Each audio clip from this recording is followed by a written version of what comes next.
अस्सलामुअलैकुम, आप देख रहे हैं स्काई न्यूज़। अफसोस की बात है कि इस माशरे में इतने ज़्यादा लोगों के मसाइल हैं कि कोई हल ही नहीं करना चाहता। उसकी मेन वजह यह है कि अमीर के लिए और कानून है और गरीब के लिए और कानून है। रिश्वत और सिफारिश ने इस माशरे का बेड़ा गर्क कर दिया है। जैसा कि ऐसे तकरीबन एक साल पहले 15 जून 2021 को गुजरांवाला के नवाही इलाके चंदरके में जो थाना कैंट रामवाली के हदूद में आता है एक वाक़या पेश आया कि मरहूम इमाम मस्जिद के घर पर दिन दहाड़े सुबह तकरीबन 11 बजे गाँव के ही जराइम पेशा अफराद जत्था बनाकर हमला आवर होते हैं। वो इमाम मस्जिद जिसने 15 साल इनको दीन पढ़ाया, 15 साल इनके बच्चों को कुरान पढ़ाया, 15 साल इनकी खिदमत करता रहा, उस इमाम मस्जिद के घर पर ये हमला आवर होते हैं। चौकी इंचार्ज ठठादाद आसिफ चीमा ASI की सरपरस्ती में ये जत्था बनाकर हमला आवर होते हैं। तो उस वक्त घर पर इमाम मस्जिद की बेवा और उसकी यतीम बच्चियाँ होती हैं। जो उन्होंने घर का दरवाज़ा ना खोला तो मुलजमान ने इलेक्ट्रिक कटर ग्राइंडर के साथ घर के दरवाजे काट कर घर के अंदर दाखिल हो गए और घर का सारा सामान उठा कर घर से बाहर फेंकने लगे। बेवा और बच्चियों पर बेईमाना तशद्दुद करते रहे। जमा पूंजी नकदी जेवरात भी ले उड़े। यतीम बच्चियों और बेवा औरत की दिन दहाड़े असमत दरी की गई। 15 पर कालिह की गई, मगर 2 मिनट की मसाफत पर पुलिस चौकी थी। वहाँ से पुलिस 2 घंटे के बाद आई जब मुलजमान अपना काम मुकम्मल कर चुके थे। पुलिस के 2 बंदे आए और आकर सो गए। चौकी इंचार्ज ठठादाद आसिफ चीमा जिसने भारी रकम के इवज अपना ज़मीर फ़रोख्त किया था, वो आया और बेवा और बच्चियों की दाद रसी करने के बजाय उनको गलत अलकाब से पुकारता रहा। तब तक मुलजमान घर का सारा सामान नकदी जेवरा लेकर चले जाते हैं। चौकी में इंतराजी मुकदमा के लिए दरख्वास्त दी जाती है, मगर फिर आसिफ चीमा ASI दरख्वास्त लेने से इनकार कर देता है। साइला फिर थाना कैंट रामवाली में इंतराजी मुकदमा के लिए दरख्वास्त देने जाती हैं तो वहाँ पर उस वक्त के RP गुजरांवाला साहब जो दौरे पर आए हुए थे, जिनके सामने साइला और उसकी बच्चियां सारा वाक़या और पुलिस ऑफिसर चौकी इंचार्ज ठठादाद आसिफ चीमा की बेहिसी की दास्तान सुनाती हैं।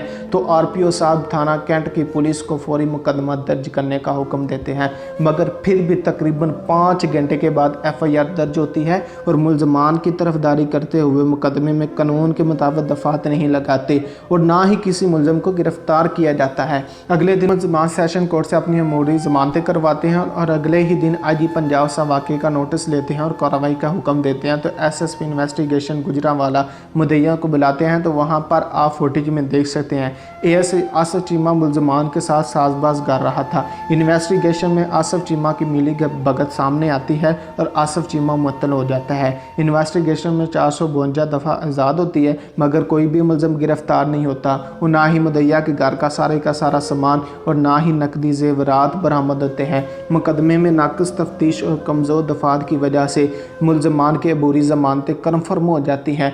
मुद्दइया बार बार SP सिविल लाइन और DSP कैंट सेक्टर के दफ्तर के चक्कर लगाती रहती है कि मेरे घर का सारा सामान जिसमें नकदी जेवरात शामिल हैं जो मुलजमान चोरी करके ले गए हैं बरामद नहीं करवाया गया, मगर कोई सुनवाई नहीं होती। सिटीज़न पोर्टल को बार बार दरख्वास्तें दी गई, मगर मुतलका पुलिस आला हुकाम को झूठी रिपोर्ट्स बनाकर भेजते रहे कि मुलजमान रूपोश हैं। एक मरतबा फिर साइला की तरफ से सिटीज़न पोर्टल को दरख्वास्त दी जाती है कि मेरे नकदी जेवरात और जहेज़ का सारा सामान जो मुलजमान चोरी करके ले गए हैं मुलजमान से बरामद करवाया जाए और मुलजमान के ख़िलाफ़ कानून के मुताबिक कार्रवाई अमल में लाई जाए, जिस पर SP सिविल लाइन और DSP साहब को 6 माह बाद तरस आता है और कैंट पुलिस को हुक्म देते हैं कि मुलजमान के कब्ज़े से सामान बरामद करवाया जाए। पुलिस खुद जाती है और मुलजमान के दुकानात, घरों और डेरों पर से कुछ सामान नाक़िस हालत में पुलिस खुद बरामद करती है। फुटेज में आप देख सकते हैं, ये 7 फुटेज चल रही होगी।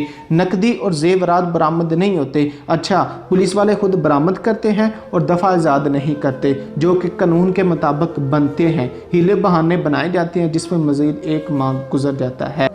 फिर मुद्दइया की तरफ से CPO ऑफिस में फ़र्स्ट बोर्ड की दरख्वास्त दी जाती है, जिसमें अफसरान मुतलका पुलिस की तफ्तीश से इत्तफाक करते हैं, जो कि मुद्दइया के साथ सरासर ज़्यादती थी कि मुलजमान दिन दहाड़े 11 बजे घर पर हमला आवर होते हैं। घर का सारा सामान उठा कर दे जाते हैं, जिसमें नकदी जेवरात और घर की कीमती अशिया जहेज़ वगैरह शामिल था। घर का सारा सामान उठा कर दे जाते हैं। पुलिस 6 माह बाद खुद उनके घर, उनकी दुकानात, उनके डेरों से जो है वो सामान सामान बरामद करवाते हैं मगर दफ़ा आज़ाद नहीं करते, और ना ही अब तक 1 साल होने को है और ना ही अब तक नकदी बरामद की गई है, ना ही जेवर बरामद किया गया है, और ना ही बकिया सामान जो है वो बरामद किया गया है, और ना ही उनके ख़िलाफ़ कोई कानूनी चाराजोई की गई है। तो फिर मुदैया की तरफ से आरपीओ ऑफिस में सेकंड बोर्ड की दरख्वास्त दी जाती है, तो मुदैया वहाँ सबूत प्रूफ से आला सीनियर अफसरान के सामने पेश करते हैं।